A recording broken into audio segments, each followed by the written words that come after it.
Well, it's been quite a good week for TrainSim World 6, certainly helps to boost the mood in the grim times of November. Some great news for the PC modders on the TrainSim community website. We will explore the dynamic HUD shortly, but also fantastic that the 2019 timetable from Josh at OTS for the Cross City line should hopefully be out by the time you're watching this.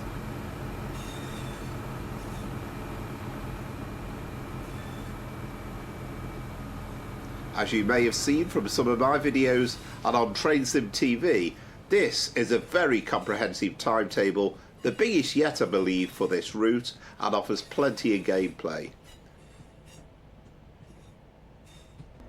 If you're on PC, then it's well worth a look.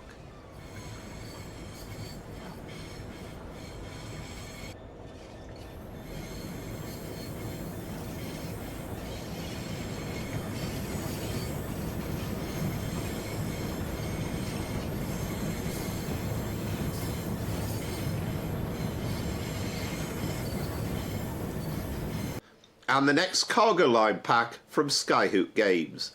This is the nuclear pack and will be released on Tuesday the 18th of November. Looking good. Can't wait to give this a try.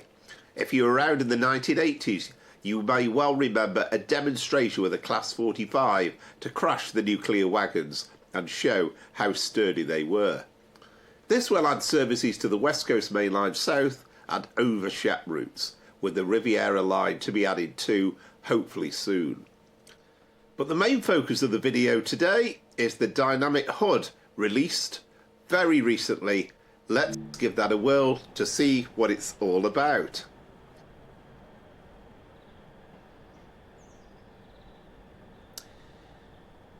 So, hello, welcome to London Euston. Well, nothing particularly unusual about this scene, and it's a normal Pendolino run. We're only going to take it as far as Watford Junction, but let's get the cab set up. Now, to begin with, you will notice the HUD looks exactly the same as normal, but that isn't going to change.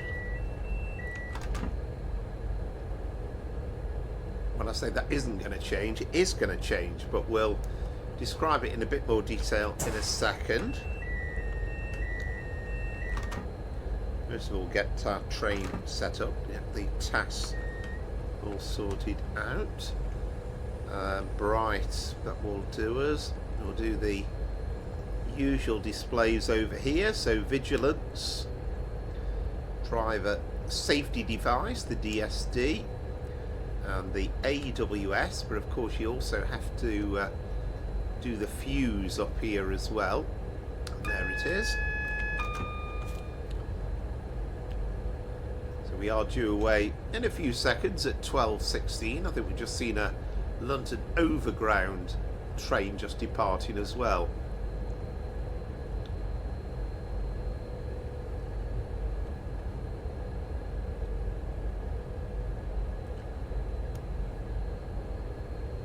And as always, really busy. This is the Forks timetable. So we've got a 350 coming in, which is currently blocking our path.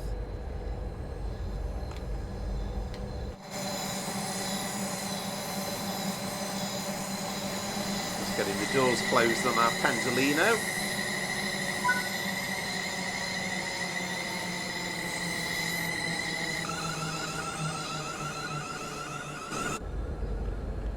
And then we are off. So at the moment, as you can see, the HUD is exactly as it normally is. It's absolutely no different. Ah, but wait a minute. Straight away you can see something different there. It's disappeared. So we better make sure we've got our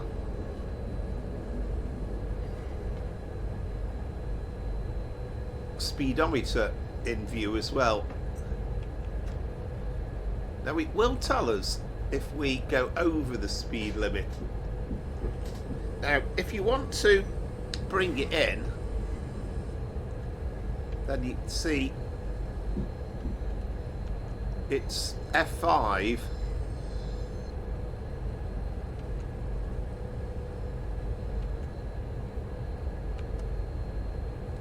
or you can have it hidden like that, so you have the different modes.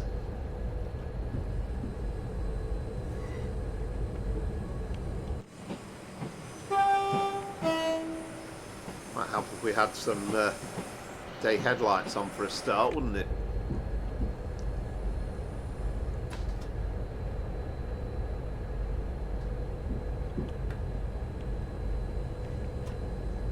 So once we're past that little marker there, we are 25. We are going down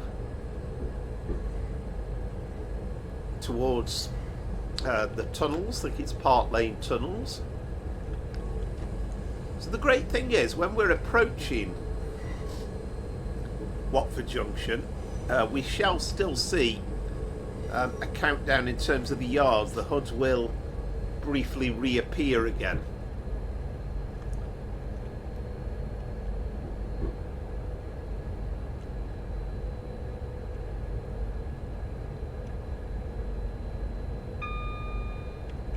Now, Amaze Tay's a great friend of the channel, and if you watch the live streams you'll have heard plenty from him, but he's described this as a game changer,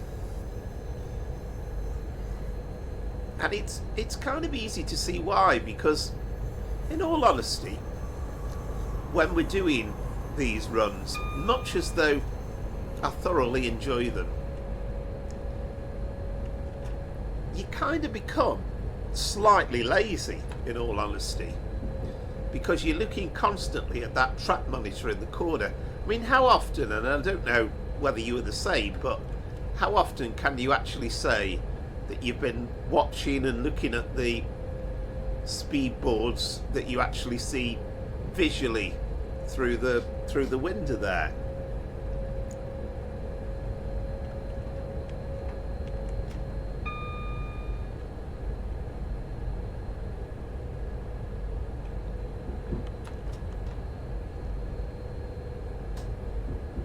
Now, I will sometimes bring it back, because you can see there we're up to 55, and I wouldn't have been quite sure about that.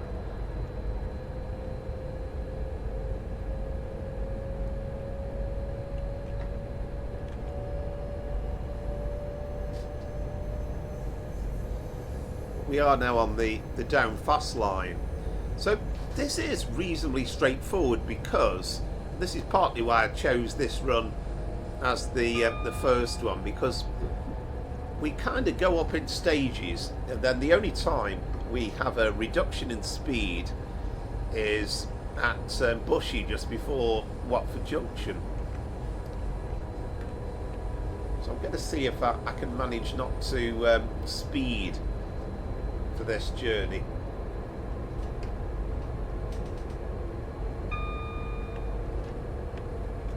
I'm speeding now though, you see.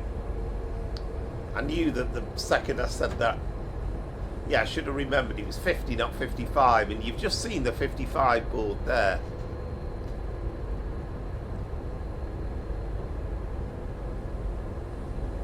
So at some point when we go through this tunnel, then we, just beyond it, at the very far end, we'll go up to 80, but of course you have to remember the whole of the train has to be through into the new speed limit before you can actually start to accelerate.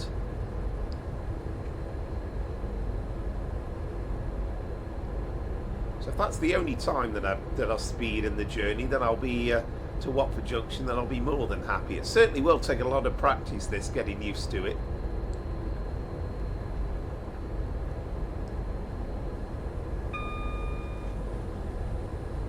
there we got the 80. You can see that quite clearly as we go through South Hampstead.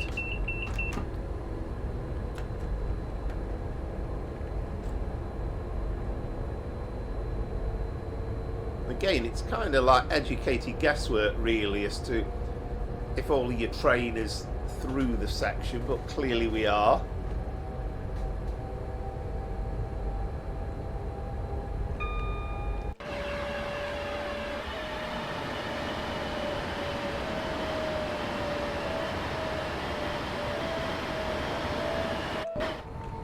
I mean, of course, the other possibility is just to switch off the HUD entirely, and that's the most realistic way of doing it, but this is kind of a nice little interim measure.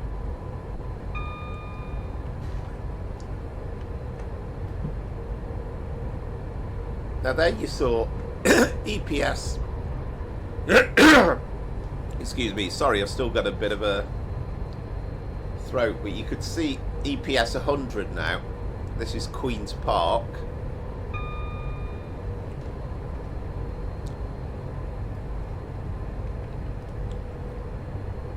And I think even kind of doing it this way, you're suddenly actually taking in much more of the view as you're driving as well. It's strange.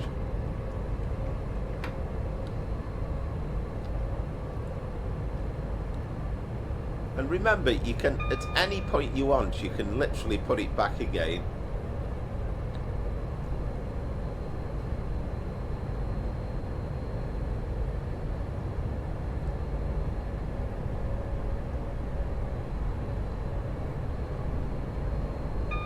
.105 we've got there. So I think this is kind of teaching you to actually read the speed boards, whereas as I say, it might just be me this, but personally speaking, I've hardly ever noticed them really, because I'm too busy looking at the display in the corner.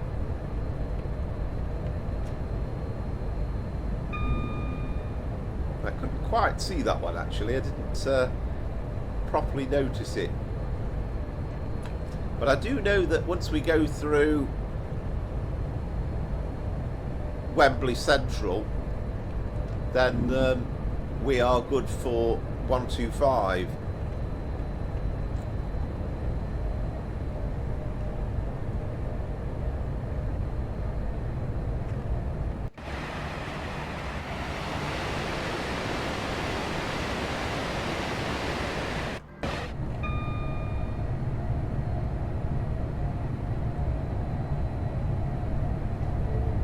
The only slight thing is the sunlight actually.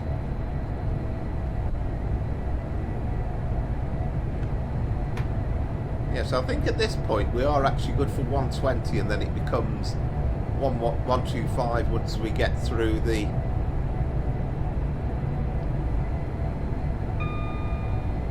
Wembley Central. And then of course once we get to 125, then we put the speed control on.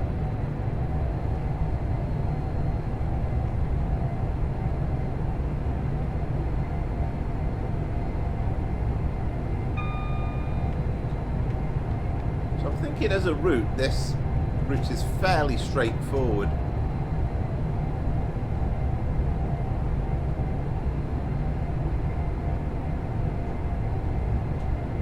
Yeah, so now we should be good for 125. You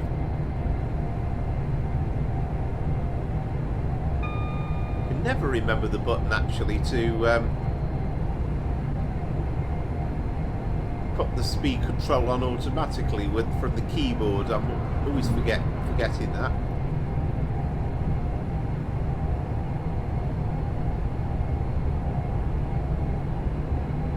Is it Shift and R? Can't remember. No, maybe not. It's on anyway. I'll have to check on that one. That should hopefully maintain the speed. Then the only thing we have to kind of remember is when we get to Bushy, and we go down to 110. So I've got a suspicion that I might break the speed limit at that point.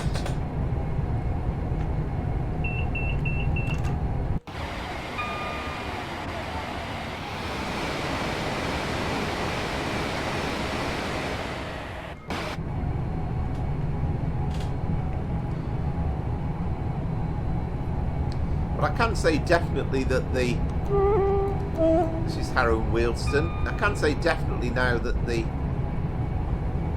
OTS 2019 timetable is out, and by the time you're watching this video it'll have been out 24 hours more or less, and certainly if you're on the PC would encourage you to have a go at it. I know a lot of you that have watched the live streams have been very much looking forward to having a play on that, and there's plenty of services you can certainly have a go at, short and long as well.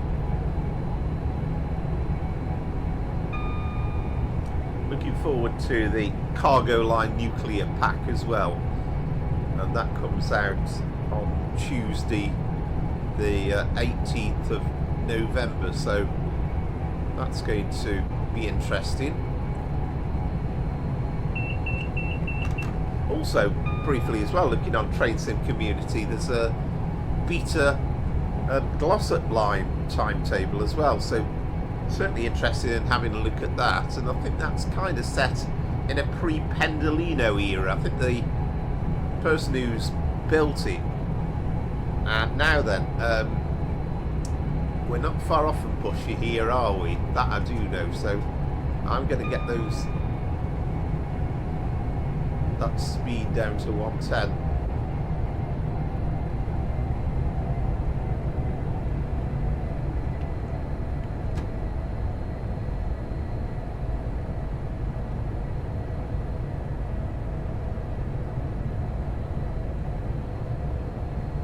I mean, it's F5, F6 with the dynamic HUD on and off, so it might need a bit of tinkering with to get used to the controls exactly. Ah, there's the 110, so okay, I was a little bit premature.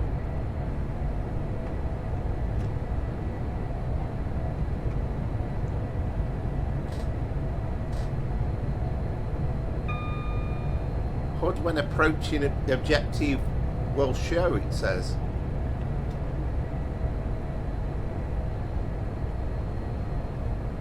And there you are, just in case you were worried. So that's the beauty of it, because the one thing, if you were driving it completely HUDless, you might not be totally sure about where the upcoming station is. So it does show up as per normal, and then you can make your station stops.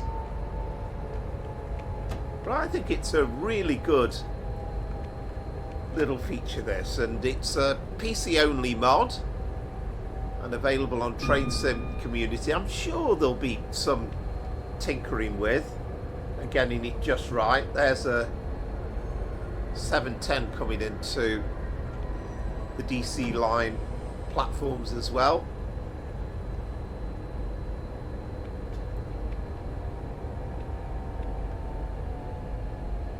So I'm only running this tonight, just a short video really, just to show this off.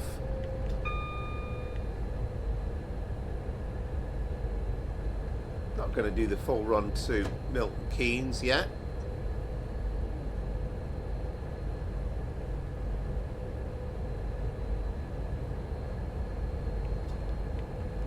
I mean, for all the routes that come out, this remains my absolute favourite. This was a dream come true for me, London Euston to Milton Keynes coming out.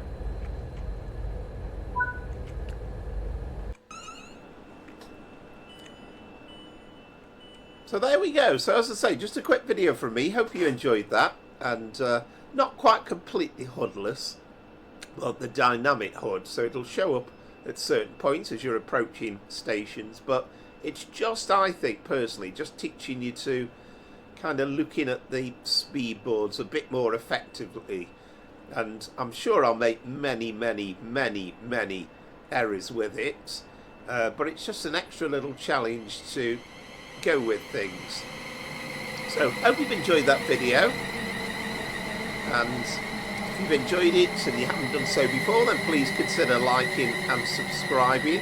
Join us on Sunday for the live stream at 5 PM for our latest round of Train Sim World 6 action, and hopefully, like last week, you can join in those runs as well. As many as possible we would encourage with that, and we'll try and carry on with this idea of the scoreboard and keep the totals going, and it just adds a little bit of an extra challenge from me.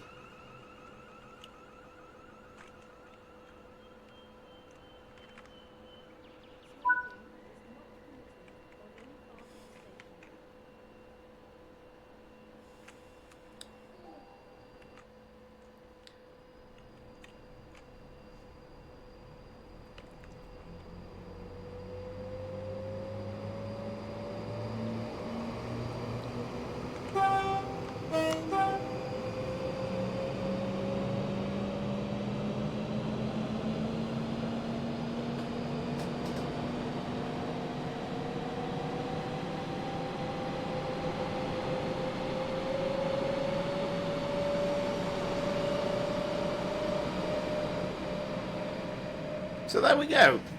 Thanks for watching, hope you enjoyed that, and if you do like the idea of this dynamic HUD and you're on a PC, then give it a go. It's available on the Train Sim community website. So until next time, I'm Powerflower Trains and Planes. For now, it's goodbye.